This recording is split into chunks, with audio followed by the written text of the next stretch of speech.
En este capítulo vamos a hablar sobre el vocabulario del lenguaje de las historietas.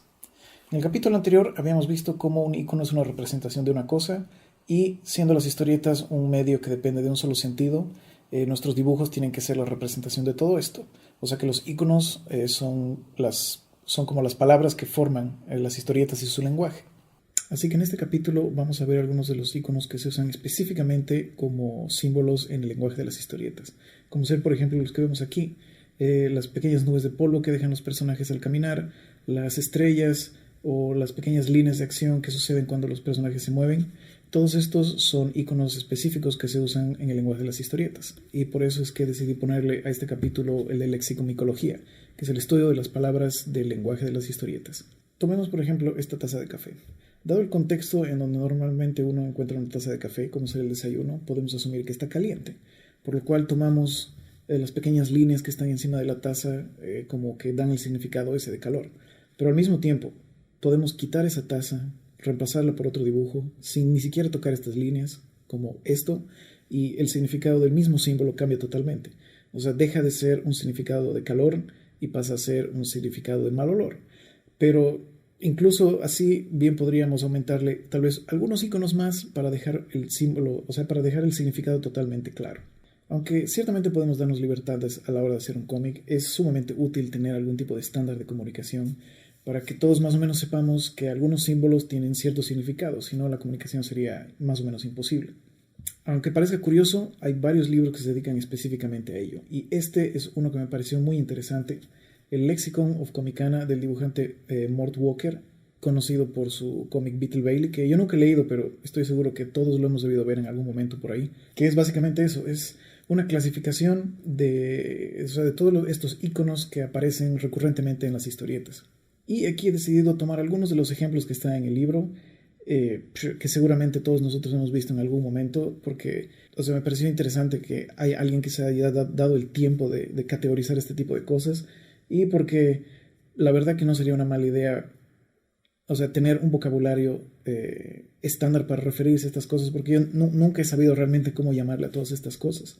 Por ejemplo, las nubecitas de polvo que aparecen debajo de los personajes cuando están corriendo, que me parece que son muy poco utilizados últimamente, con el hecho de que, no sé, los cómics tienen a volverse cada vez más serios y más dark y más gritty. Se ha olvidado un poco este lenguaje tan expresivo que es el de las historietas. Así que, por ejemplo, aquí está el de Briffits, que es el nombre de las nubecitas que aparecen cuando un personaje corre. Agritones, que son las pequeñas líneas de acción que aparecen cuando un objeto vibra o se mueve o está temblando. Growlices, que son las típicas groserías que, una vez más, creo que ya no se ven tanto, al menos no con este nivel de dibujitos y de imágenes, que esa me parece la manera correcta.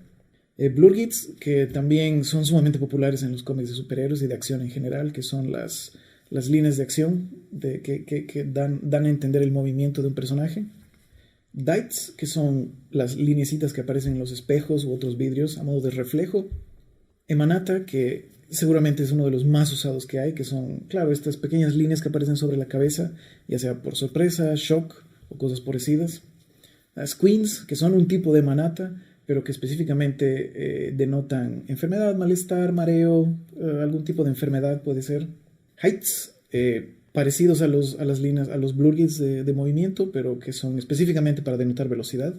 Los dos ejemplos que habíamos visto hace un rato, así Indotherms y Wafterons, respectivamente, aunque se ven iguales, así, unos denotan temperatura y los otros denotan olores. Lucaflex, estos también son unos iconos que creo que ya directamente no se usan hoy en día, pero eran muy populares y eran básicamente los reflejos sobre superficies reflejantes, valga la repetición, como, claro, la bola número 8, zapatos recién lustrados o una calva. Pluts, supongo que caen dentro de la categoría de emanata, pero son específicamente, claro, las gotitas de sudor que pueden ser miedo, pueden ser calor, pueden ser estrés, pueden ser trabajo. Hay muchos significados los que pueden tomar estos iconos. Y como les digo, estos solo son algunos de los que están en el libro. Nunca pude conseguirlo, así que he tenido que buscar resúmenes del libro y algunos artículos que hablan al respecto, pero Me imagino que no necesariamente se ha incluido el extremadamente extenso mundo del manga en este libro. Y probablemente se pueden escribir un enorme número de volúmenes al respecto y seguramente sería una interesante idea si alguien decide extender el libro, porque no me vendría mal un buen diccionario para referirme a todos estos clásicos íconos del anime.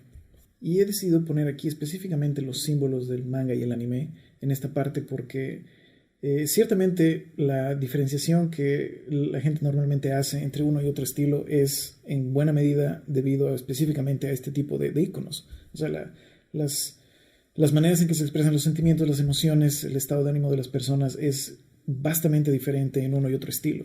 Y a mí me parece que lo que realmente tendríamos que hacer es lo que generalmente todos los autores sugieren. O sea, hay que robarnos las partes que son útiles de todos los estilos que encontremos. O sea, no nos limitemos solamente a si estamos dibujando superhéroes, limitarnos a los iconos del lenguaje, de la historieta en, qué sé yo, en Occidente. Y lo mismo, si estamos haciendo un manga, aunque sea perfectamente expresivo y aunque nos guste mucho, o sea, siempre hay que tratar de mezclar un poco los estilos. Y por eso ponía aquí como de ejemplo el cómic de Seconds de Brian Lee O'Malley, que siempre me ha parecido así, la perfecta mezcla entre eso, o sea, robar pequeños elementos de los diferentes estilos a medida que sean necesarios. O sea, tiene un dibujo, o sea, tradicionalmente americano, no hay nada que sea específicamente japonés. Sin embargo, en todo momento se puede ver la influencia en las emociones, como se puede ver aquí en esta imagen, cuando suceden las peleas. Hay un montón de elementos que me parece que bien mezclados, así realzan las emociones, realzan lo que se quiere transmitir en cualquier historieta. Y claro, como decía, eso tiene que ver con la expresividad. Cuantos más y más claros iconos nos prestemos de las historietas que hagan falta, o sea, mejor vamos a poder contar nuestras propias historias.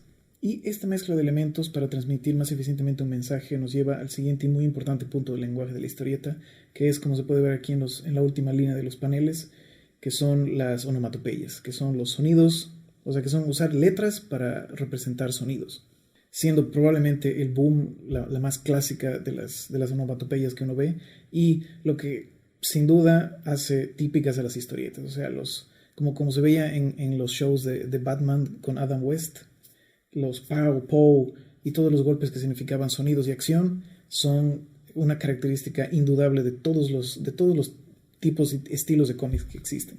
Al igual que cualquier otro icono, las onomatopeyas son la representación de algo, en este caso específicamente de sonidos. Y hay una infinidad de maneras de cómo hacerlo. Como verán aquí, cada tipo de onomatopeya tiene un diseño ligeramente similar a lo que representa. O sea que el splash tendrá la forma del agua, el boom tendrá la forma de fuego, el puff será tal vez la desaparición de un mago o alguna cosa así, en cuyo caso se ponen pequeñas nubecitas de humo y así sucesivamente. Estos no son el único tipo de onomatopeyas que hay. Generalmente en los cómics que he leído últimamente, o al menos en los ejemplos que les voy a mostrar, he decidido separarlas en tres categorías que me parecen útiles.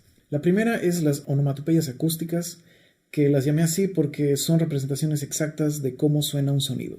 Si el sonido de una puerta, como aquí en el primer panel, es bang, o como el sonido de una bala, literalmente se escribe B-A-N-G para representar el sonido tal como suena. Lo mismo con wham o slam para representar sonidos de puertas que se abren o se cierran.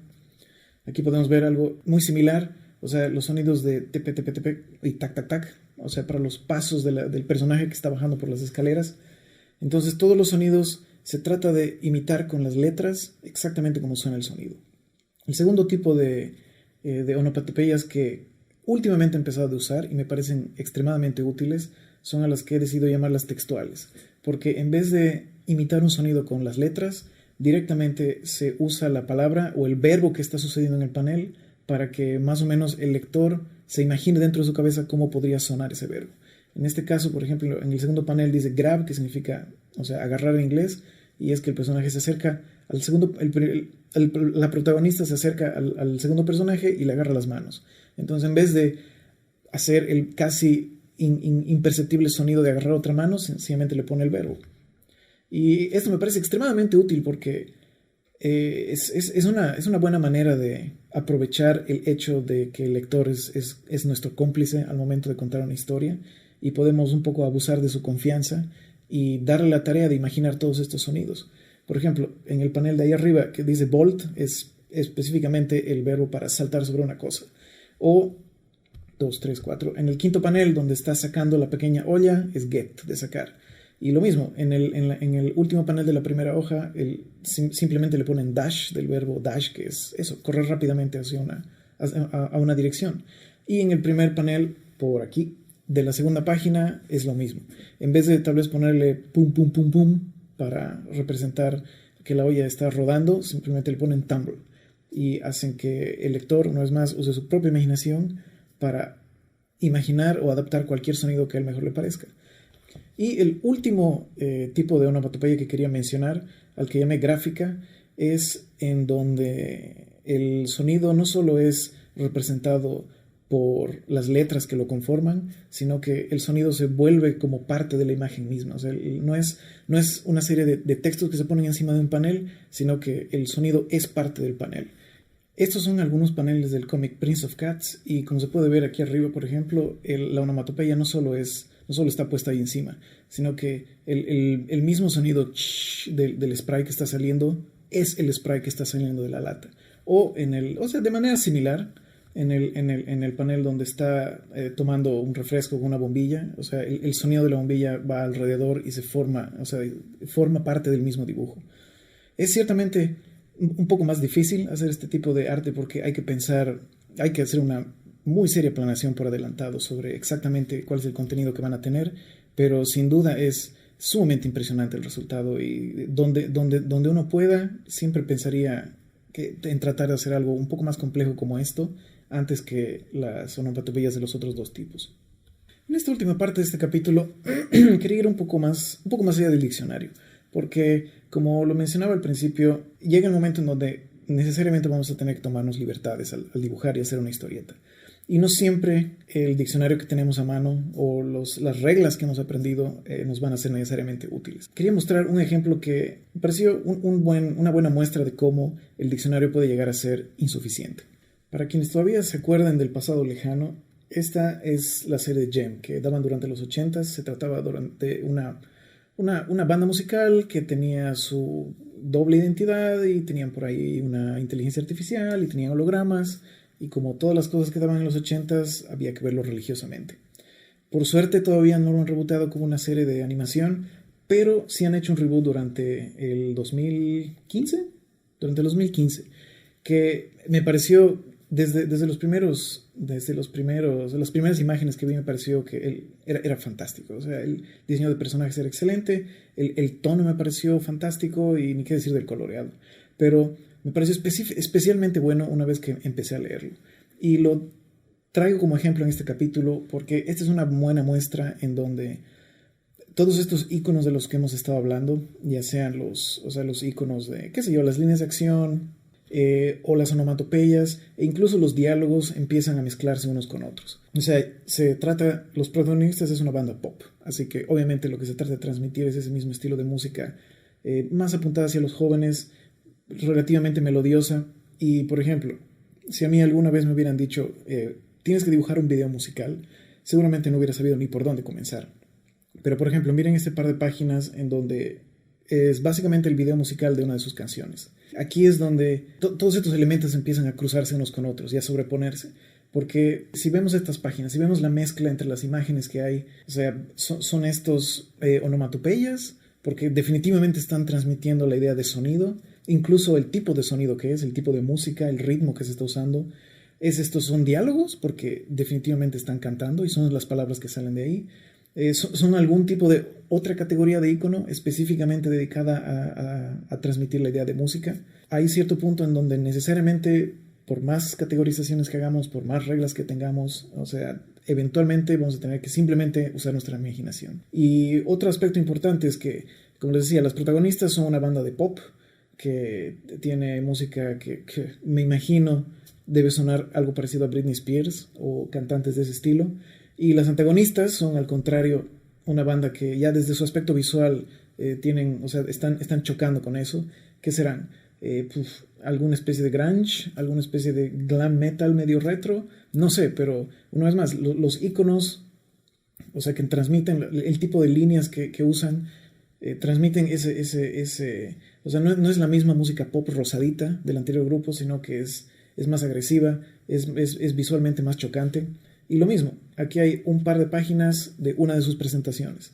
Y podemos hacer el mismo análisis. O sea, es esto, es una onomatopeya, es un icono de otro tipo, es difícil decirlo. Sin embargo, cumpla perfectamente esa misión de transmitir la idea de la música, la idea de la agresividad del acto. Y por más que esto pueda parecer agresivo, uno puede llevar los iconos mucho más allá y eventualmente hablaremos de esto, pero el uso de colores también tiene mucho que ver con lo que se quiere transmitir. En algún momento, por diferentes razones que no voy a spoilear, las protagonistas acaban cambiando ligeramente su estilo y el primer cambio obviamente es el cambio de indumentaria y de la misma manera que cambia su apariencia física, tiene que cambiar su música. Y esta es una de las cosas que más me gustaron porque a pesar de que uno ve, en el caso de la banda anterior, el estilo que es chocante y que se opone completamente al de las protagonistas, una vez que las protagonistas cambian su probablemente pop muy rosadito y empiezan a verse así todas darks, o sea, su música también cambia de la misma manera. Y esta es la música representada una vez que realizan el cambio de personajes, que obviamente se ve muchísimo más agresivo, muchísimo más disonante, y es simplemente con el uso de las líneas, el uso de los colores, el tipo de letra. Como les decía antes, estoy seguro que no hay una categoría específicamente que habla sobre música, así que esta es una de las muchas muestras de los momentos en los que tenemos que leer, tenemos que ver otros cómics, tenemos que sacar ideas de muchos otros lugares si queremos realmente tener un diccionario completo en nuestra mente. Y con esto hemos terminado esta parte del curso. Hemos visto básicamente qué es la lexicomicología, que es el estudio de las diferentes palabras que forman el lenguaje de las historietas. Hemos visto cómo hay cierta estandarización en los iconos, o sea, se han escrito libros, se han definido las palabras, se les han dado nombres. No es para nada necesario que las aprendan, pero es interesante que sepan que hay cierta categorización, que hay ciertos estándares y que uno siempre puede usar estos recursos. También hemos visto qué son las onomatopeyas, cómo funcionan, que son otro tipo de iconos, y las clases que hay. Las acústicas, que suenan exactamente como son el sonido. Las textuales, que son aquellas que en vez de usar letras para duplicar los sonidos, simplemente usamos los verbos y dejamos que el lector sea nuestro cómplice al narrar la historia. Y las onomatopeyas gráficas, que no son solo texto que se pone encima de un panel, sino que son parte de los dibujos, son parte del arte mismo. Y hemos hablado un poco sobre que cuando es necesario robar elementos de otros estilos, hay que hacerlo. O sea, no hay que dudar, hay que robar todo lo que sea necesario. Cualquier elemento que nos parezca necesario, cualquier elemento que mejore nuestra narrativa, que transmita mejor nuestras ideas, es sumamente útil. O sea, ahí está la innovación, o sea, es mezclar elementos que ya existen de una manera nueva. Y no se olviden que pueden encontrar este curso completo y otras clases y recursos entrando a la dirección que pueden ver en pantalla, gumroad.com/jcporcel, o seguir el link en la descripción.